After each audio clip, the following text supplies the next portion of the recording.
암이라는 게 똑같은 암이 있냐, 똑같은 위암이라도, 똑같은 세포 타입이라도 사람에 따라 암은 전부 다르거든요. 똑같은 위암도 치료의 반응도 달라요. 암이 생긴 요인들도 다릅니다. 모든 유전체가 여러분이 평생 동안 했던 모든 행동에 대해서 다 변화를 일으키는 거예요. 다 알고 있는 거예요. 그러니까 잘못된 식생활과 모든 게 다 정보가 다 들어있어요. 이걸 이해하시는 게 중요한데, 제가 이제 처음에 저희 병원 시작하면서 이제 뉴욕에 가가지고 이제 유명한 암센터에 가서 이제 토론을 좀 했어요, 의사들하고. 그래서 이제 이런 그 면역의학적인 접근에 대해서 어떻게 생각하냐, 이분들이 이제 부정적인 얘기를 일부 해가지고 제가 이제 얘기를 했거든요. 암이라는 게 똑같은 암이 있냐, 똑같은 위암이라도, 똑같은 세포 타입이라도 사람에 따라 암은 전부 다르거든요. 다르다는 것은 어떻게 증명할 수 있어요? 똑같은 항암제를 써도 잘 듣고 안 듣고 역효과가 나고 다 다르잖아요. 지금 현재 밝혀진 이제 유전자적으로 이렇게 접근하는 방식들도 있지만 그건 일부에 불과한 것이죠. 암은 완전히 다른 거예요. 똑같은 위암도 치료의 반응도 달라요. 암이 생긴 요인들도 다릅니다. 어떤 사람은 식생활 때문에 생긴 사람도 있고 스트레스 때문에 생긴 사람도 있고 안 움직여서 산소 공급이 안 되면 자라게 되는 거예요. 산소가 공급되면 안 자라기 때문에. 그런 모든 게 복합적으로 비율이 다르고 그러기 때문에 암이라는 것 자체가 전혀 다른 거예요. 실망할 필요도 없고 안심할 필요도 없고. 그래서 이제 복합성을 이해하는 게 중요하죠.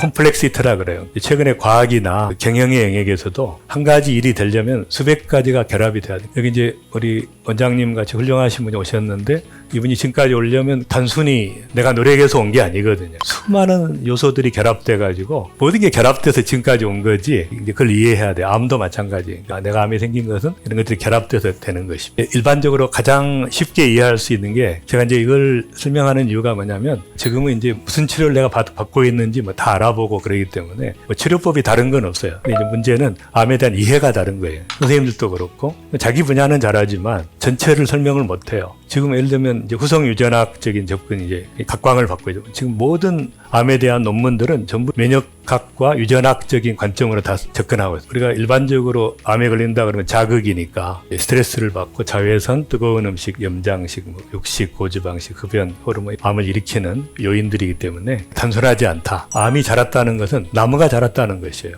많은 분들은 나무가 자랐는데 잘라냅니다. 구루토기가 남으니까 항암제와 방사선으로 이제 태워서 없애는데 끝난 게 아니잖아요. 뿌리가 남아있죠, 뿌리가. 뿌리는 뭐예요? 유전자죠. 뿌리가 남아있단 말이에요. 이 유전자가 자기가 만든 유전자입니다. 아까 말한. 근데 그것이 이제 강화되면은 또 생기는 거예요. 그 유전자가 약화돼야 돼. 약화되려면 생활 습관과 환경을 바꿔줘야 되죠. 그리고 이 면역층이 있는데 이걸 뚫고 나왔기 때문에 면역층을 두텁게 해줘야 돼요. 생활 습관과 환경을 바꾸고 면역층을 두텁게 하면 암이 올라올 수가 없죠. 면역이 떨어져서 암이 생겼는데 항암제 방사선의 약점은 뭐예요? 구루토기는 없앴는데 면역층에 더 구멍이 생겨가지고 또 올라올 수 있다는 거예요. 이걸 막아주면서 습관과 환경을 바꿔주는 완벽하게 암을 정복할 수 있는 것이죠. 이 그림을 이해하는 게 아주 중요합니다. 이 뿌리를 이해하지 못하고 자꾸 이제 3개월 만에 와라, 6개월 만에 와라, 이건 뭐예요? 언제 올라오는가 보자는 거예요, 암이.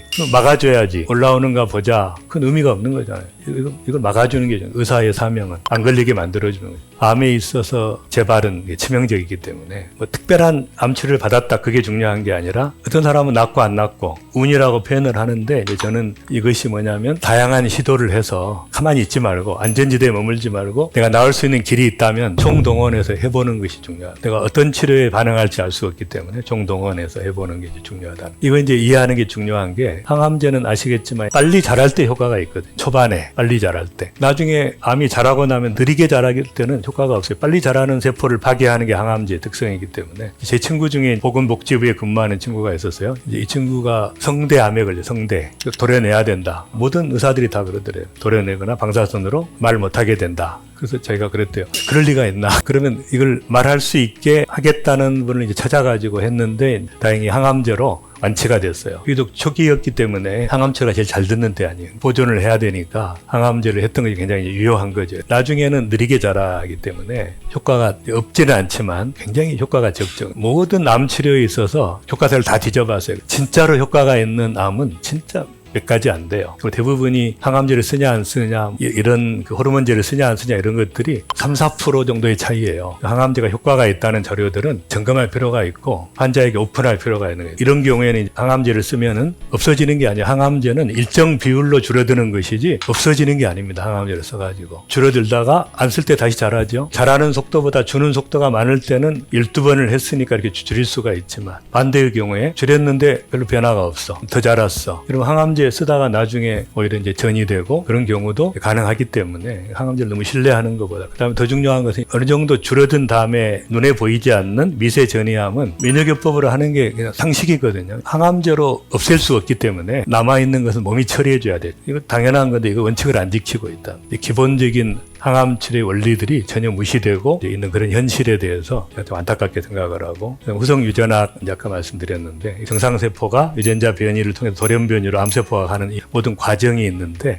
모든 유전체가 여러분이 평생 동안 했던 모든 행동에 대해서 다 변화를 일으키는 거예요. 다 알고 있는 거예요. 그러니까 잘못된 식생활과 모든 게 다 정보가 다 들어있어요. 그 정보에 의해서 암이 만들어지는 정말 정직한 거죠. 모든 것이 다 되어 있기 때문에 제가 하는 셀스케어는 뭐냐면 아까 말한 돌연변이로 가는 그 과정에서 현재 암은 없지만 위험도들을 측정하는 검사인데 제가 엄청난 적자에도 불구하고 이제 10여 년 동안 해왔던 이유는 이건 돈이 안 되기 때문에 대학병원에 안 하거든요. 암 치료할 때 유전자 검사는 하지만 표적 치료를 위해서 이건 예방을 위한 거거든요. 이건 굉장히 중요한 것이고 암이 없지만 걸릴 가능성이 있는 것에 대해서 이제 미리 차단시키는 예측의학에 이제 문을 열었고 저희가 세계적으로 이제 병원이 지어지면 전 세계 이것을 통해서 확산시키려고 합니다. 재밌는 것은 이제 또 한 가지 중요한 원칙은 이제 제가 암을 이긴 분들에게 책을 쭉 보다 보니까 고창순 교수님은 서울대병원 부원장 하셨고 대통령 취하셨던 분인데 이분이 3번의 암에 걸렸는데 다른 다 극복하신 분이고 또 한만천 교수님도 서울대병원장 하신 분인데 방사선과신데 이분은 간암에 걸려서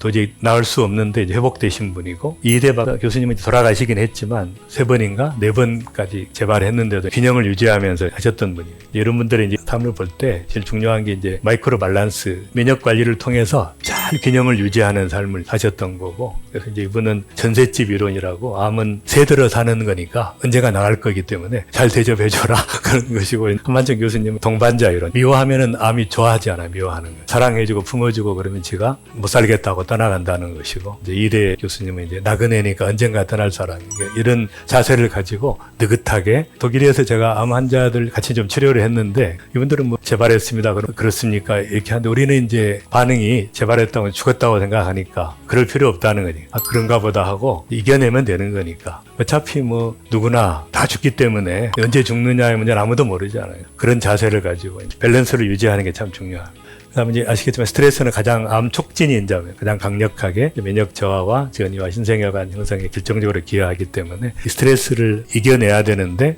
어떻게 그걸 할 수 있냐? 제가 이런 얘기하면 굉장히 막 화를 내시는 분이 있어요. 계속 상처를 주는데 스트레스를 안 받을 수 있냐. 그래서 살려면 이제 투명 인간으로 생각해라. 남편을 투명 인간으로 생각하고 무슨 말을 해도 감사함으로 그렇게 하든지 아니면 내가 변화돼야 돼요. 스스로 변화돼서 믿음으로 극복할 수 있는 피할 수 있는 스트레스는 피하고 다른 사람이 감당할 수 있는 거 맡기고 스트레스 관리를 나름대로 이제 사람마다 방법이 달라요. 수영으로 자기는 스트레스를 푼다 그러면 수영장이 없으면 못하기 때문에 또 다른 방법을 또 개발해야 되고 스트레스 관리를 철저하게 해나가는 게 이제 중요합니다. 보면 이제 스트레스가 단순히 암만 일으키는 게 아니라 대부분의 분노는 이제 화를 잘 내고 이런 분들이 이제 심장병, 고혈압에 잘 걸리죠. 죄를 많이 짓고 그러면 자꾸 신경 문제가 생기죠. 쓴뿌리가 생기면 소화가 잘 안 되죠. 어쩐지 만나면 소화가 잘 되는 사람이 있고 만나면 소화가 안 되는 사람이 있고 안 되는 사람 만나면 안 되고 소화 잘 되는 사람 주로 만나시고 욕심을 자꾸 부리면 면역이 저하가 돼요. 쓸데없는 야망들을 많이 가지고 그 다음에 이제 정욕과 내분비질의 관계가 있고 두려움은 이제 호흡기 질환 공황장애처럼 그 다음에 나이 드신 분들이 자꾸 쑤시고 아프고 하는 것은 진짜 아픈 것보다 자꾸 질투를 하니까 질투심에 의해서 이런 아주 깊은 관련이 있습니다. 그러니까 스트레스는 단순히 암만 또 일으키는 정도가 아니라 몸 전체를 무너뜨리는 이제 그런 역할을 하기 때문에 저는 이제 절대 감사의 비결 그래서 감사를 가르치고 우리 학생들이 국제구매학교를 하고 있는데 계속 절대 감사를 가르쳐요. 모든 일에서 감사하고 갈 수 있도록.